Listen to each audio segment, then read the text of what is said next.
Kita tidak bisa memisahkan dan kita tidak bisa menakar Yesus Yahweh Elohim. Dialah Yahweh sendiri. Yesus adalah Tuhan sendiri. Dia adalah firman sendiri. Siapa yang percaya kepada dia, dia akan diselamatkan. Dia adalah penyelamat. Hanya saja, saudaraku, dia datang dan bekerja di waktu dan zaman yang berbeda. Pada zaman dulu, pada saat manusia belum ada dalam dunia ini, dia adalah firman. Ketika sudah ada manusia, lalu memilih bangsa Israel, dia adalah Elohim, YHWH, dia sendiri. Ketika manusia harus ditebus dosanya, maka dia datang menyatakan dirinya sebagai manusia 100%. Jadi daging untuk menyelamatkan umat manusia. Dan dia hidup kembali.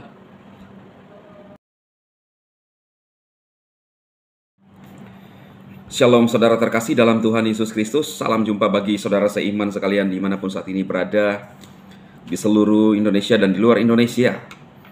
Saya berdoa roh, jiwa, dan tubuh saudara dipelihara sempurna oleh Tuhan kita Yesus Kristus, yang sekarang ini nyata dalam kuasa Roh Kudus.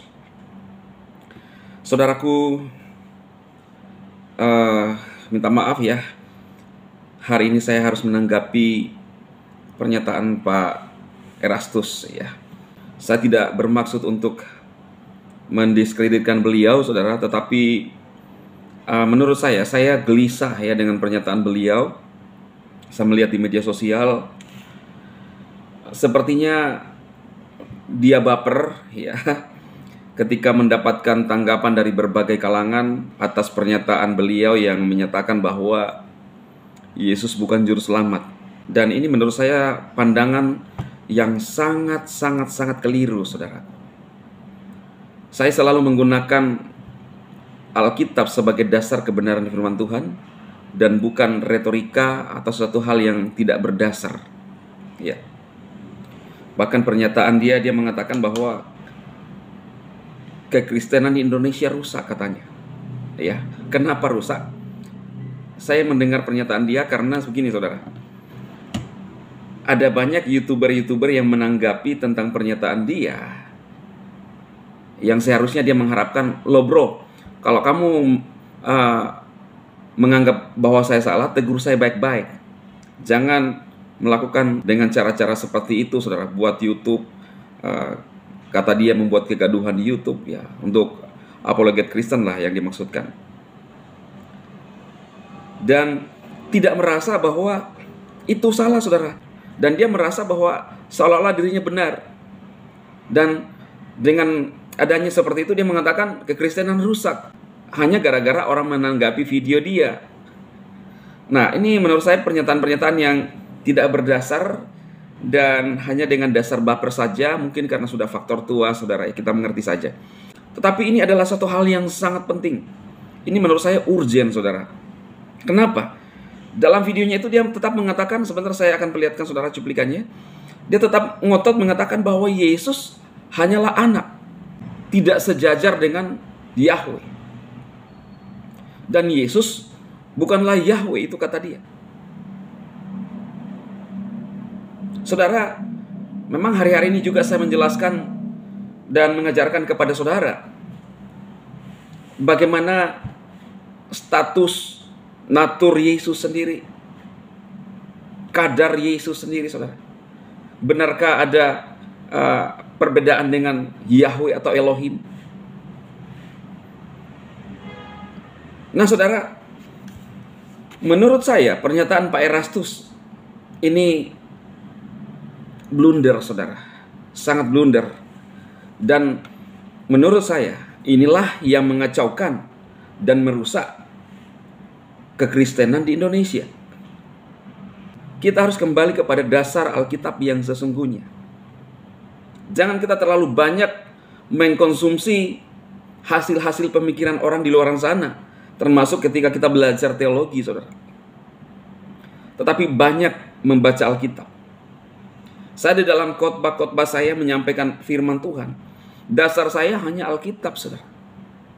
Memang kalau kita baca buku-buku referensi, maka kita bisa terkontaminasi dengan pemikiran-pemikiran manusia di luar sana tentang siapa Tuhan Yesus. Lalu kita mulai berasumsi lain, mulai menganalogikan yang lain, saudara.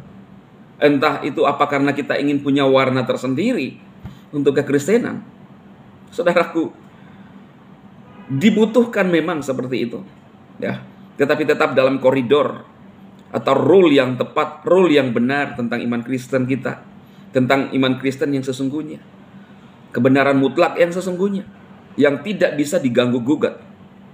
Saudara, jelas dalam Yohanes pasal 1 ayat 1 sampai 18, saudara. Kalau di terjemahan baru sangat jelas. Firman yang telah menjadi manusia. Ya. Firman yang telah menjadi manusia. Pada mulanya adalah firman. Ketika kita mengingat kalimat ini, maka pikiran kita tertuju kepada penciptaan pada saat itu. Pada mulanya adalah firman. Firman itu bersama-sama dengan Elohim. Dan firman itu adalah Elohim sendiri. Kalau orang tidak mengerti tentang hikmat surga, maka dia akan bingung pada kalimat ini, saudara. Dia adalah firman pada mulanya. Dan firman itu bersama-sama. Bersama-sama. Terkesan firman bersama-sama. Tetapi dijelaskan bahwa firman itu adalah Elohim sendiri. Ya, jelas ya, saudara. Segala sesuatu dijadikan oleh dia, oleh firman itu. Dan tanpa dia, tidak ada satupun yang terjadi dari segala yang telah dijadikan. Dalam dia ada hidup, dan hidup itu adalah terang manusia. Itulah tadi firman. Lalu kemudian,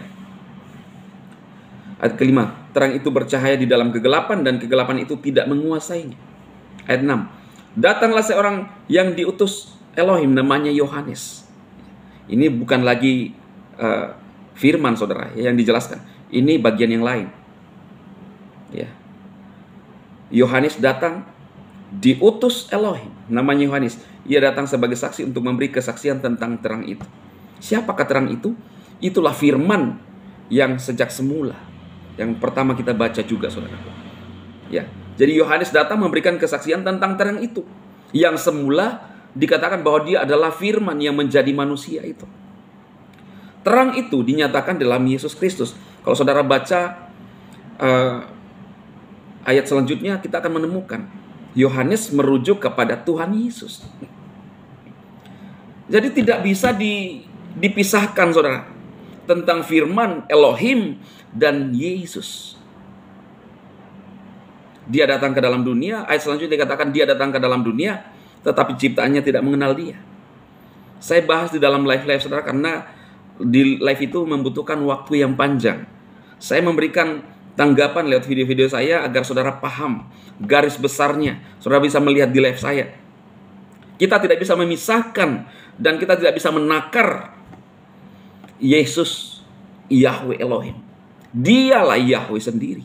Yesus adalah Tuhan sendiri. Dia adalah firman sendiri. Siapa yang percaya kepada dia, dia akan diselamatkan. Dia adalah penyelamat. Hanya saja, saudaraku, dia datang dan bekerja di waktu dan zaman yang berbeda.